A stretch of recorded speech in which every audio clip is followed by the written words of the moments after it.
చేస్తే చాలు కోటీశ్వర్లు కావచ్చు. ఇందుకు నిదర్శనమే ఏలూరు జిల్లాకు చెందిన సుంకరి రామకృష్ణ. సాఫ్ట్వేర్ ఉద్యోగం చేస్తూనే సీమ పందుల పెంపకాన్ని వాణిజ్య సరళిలో చేపట్టి మంచి ఆదాయం పొందుతున్నారు.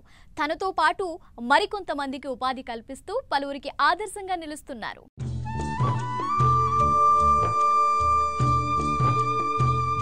రైతు రాజుగా మారాలంటే వ్యవసాయంలో ఆర్థిక కోణం వెదుక్కోవాలని, అందుకే ఈ మధ్యకాలంలో చాలామంది రైతులు తమకు ఇష్టమైన వ్యవసాయ రంగంలో వినూత్న ప్రయోగాలు చేస్తున్నారు. దీంతో వ్యవసాయం అత్యంత శక్తివంతమైన ఉపాధి మాధ్యమంగా మారుతోంది.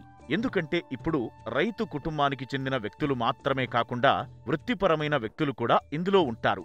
లాక్డౌన్ సమయంలో ఉద్యోగాలు వదిలేసి సొంత గ్రామాలకు తిరిగి వచ్చిన తరువాత చాలామంది ఇదే పనిలో ఉన్నారు. అలాంటి రైతుల్లో ఒకరు సుంకరి రామకృష్ణ. ఏలూరు జిల్లా నూజివీడు మండలం పోతిరెడ్డిపాడు గ్రామానికి చెందిన ఈయన స్వతహాగా సాఫ్ట్వేర్ ఇంజనీర్. అయితే లాక్డౌన్ సమయంలో ఇంటి నుండే పనిచేయడం, చాలా సమయం ఉండటంతో తనకున్న వ్యవసాయ భూమిలో సమీకృత వ్యవసాయం చేయాలనుకున్నారు. ఇందుకోసం ఎలా చేయాలి, ఏమేం చేయాలనే దానిపై క్షుణ్ణంగా పరిశీలించి అతి తక్కువ ఖర్చుతో సీమ పందుల పెంపకాన్ని చేపట్టారు. ప్రస్తుతం పందుల ఉత్పత్తి చేస్తున్న ఈయన స్థానికంగా మాంసాన్ని అమ్మడంతో పాటు కేరళ, బెంగళూరుకు మాంసాన్ని ఎగుమతి చేస్తున్నారు. బేసిక్గా నేను సాఫ్ట్వేర్ ఇంజనీర్ని.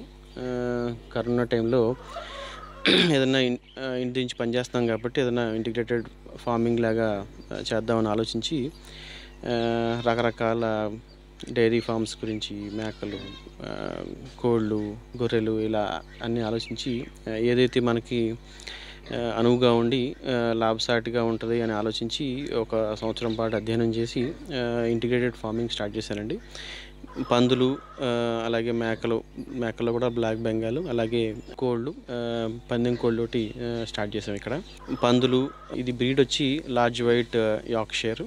అలాగే దీంట్లో రకరకాల బ్రీడ్స్ ఉంటాయి. ల్యాండ్రేస్ అని, మన లోకల్ అన్నీ చూసాం.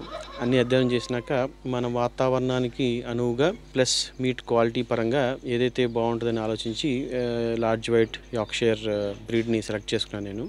ఈ బ్రీడ్ నేను వచ్చి తిరుపతి నుంచి, మన విజయనగరం నుంచి తెచ్చుకున్నానండి. చాలా బాగా నడుస్తుంది ఇది. నాకు ఈ షెడ్ కన్స్ట్రక్షన్ డీటెయిల్స్, హెల్పింగ్ అంతా మన గన్నవరం యానిమల్ హస్బెండరీ వాళ్ళు, లైవ్ స్టాక్ మేనేజ్మెంట్ వాళ్ళు బాగా హెల్ప్ చేశారు. ఇదేంటంటే ప్రతి ఖానాలో సూర్యరశ్మి ఉండాలి, అలాగే లోన బయట ఎండ తగులుతూ ఉండాలి, లోన ఉండాలి.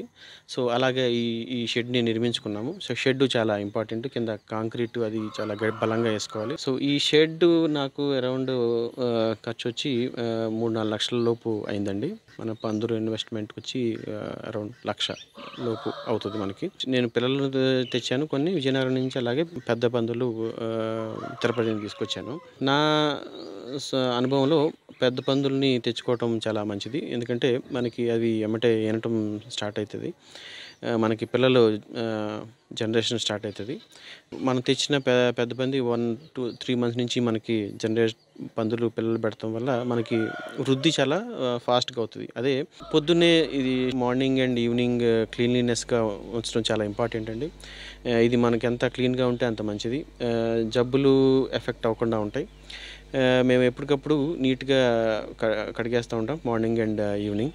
పందులు ఏడాదిలో 2 ఈతలు ఇస్తాయి. ప్రతి ఈతలో దాదాపు 10 వరకు పిల్లలను పెడతాయి. పందులు తినే 3 కిలోల ఆహారంతో దాదాపు 2 కిలోల బరువు పెరుగుతాయి. కాబట్టి వీటికి సరైన విధంగా ఆహారం అందిస్తే తొందరగా పెరుగుతాయి. పోషణ బాగుంటే 8 నెలల్లోపే ఎదకొస్తాయి. కాబట్టి పోషణ విషయంలో జాగ్రత్తగా ఉండాలంటున్నారు రామకృష్ణ. తర్వాత ఈ పందులు మేతకు వచ్చేసరికి అండి, మేత చాలా ఇంపార్టెంట్. పందుల feed management is the most important thing, అంటే చాలా ఇంపార్టెంట్ థింగ్ అనమాట.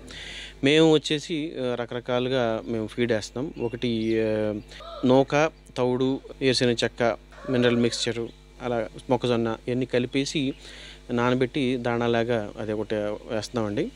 అలాగే అన్నం వండి పెడుతున్నాం, దాంట్లో తౌడు మిక్స్ చేసి దాన్ని ఒక ఇదిగా పెడుతున్నాం. అలాగే గడ్డి ఒక 2 times మా దగ్గర 9 రకాల గడ్డి వేసాం. అందులో మెయిన్గా మేము దీనికి smart Napier, he's loser, CFO 33, అలాగే స్టైలోలో 3 రకాలు ఉన్నాయి కదండి, అవి వాడుతున్నాం. ఇవి పొద్దున్నే ఈవినింగ్ కూడా గడ్డి ఒకటి వాడుతున్నాం.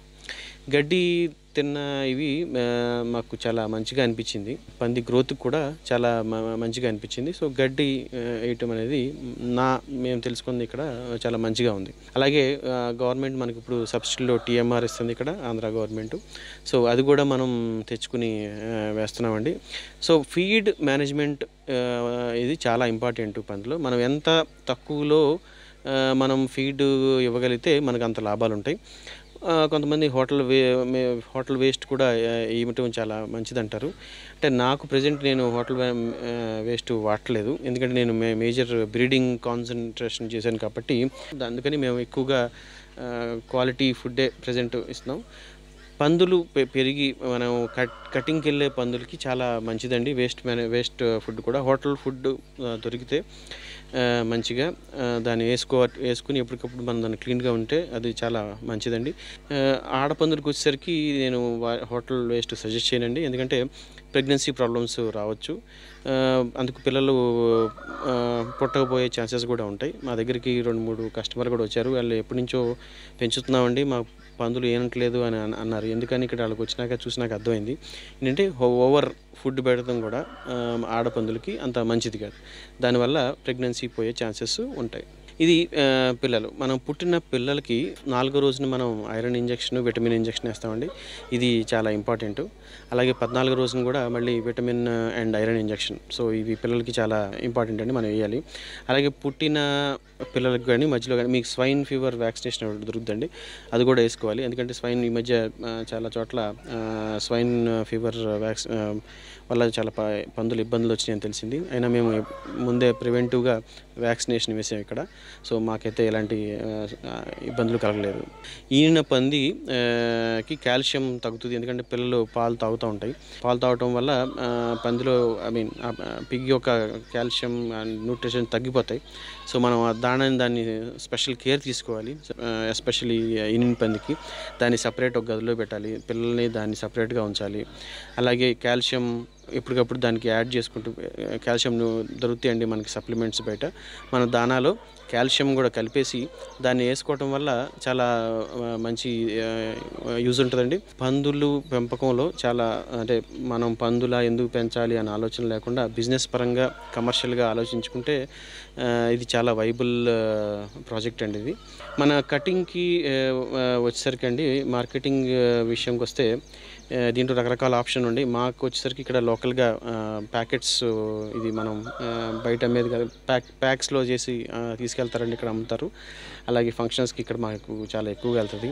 అలా కాకుండా ఎక్స్పోర్ట్ చేసేవాళ్ళు కేరళ నుంచి, బెంగళూరు నుంచి, చెన్నై నుంచి వాళ్ళు వచ్చి మన దగ్గర లైవ్ వెయిట్ అడిగి తీసుకెళ్ళిపోతూ ఉంటారు. కొంతమంది 150 అంటారు, కొంతమంది 200 అంటారు. కోసి అమ్మటం వల్ల కొన్ని ప్రయోజనాలు ఉంటాయి. లేదు మనం అమ్మేయాలి, ఎక్స్పోర్ట్ చేయాలంటే దానికి లైవ్ ప్రైస్లో వెళ్ళిపోతుంది.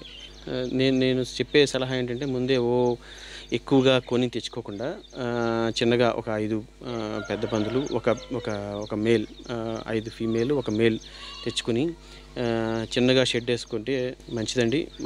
మీకు అలా స్టార్ట్ చేయడం వల్ల ఏంటంటే, మీకు చెప్పింది దాని వేరు, మనం స్వయంగా తెలుసుకున్న అనుభవం చాలా తేడా ఉంటుంది.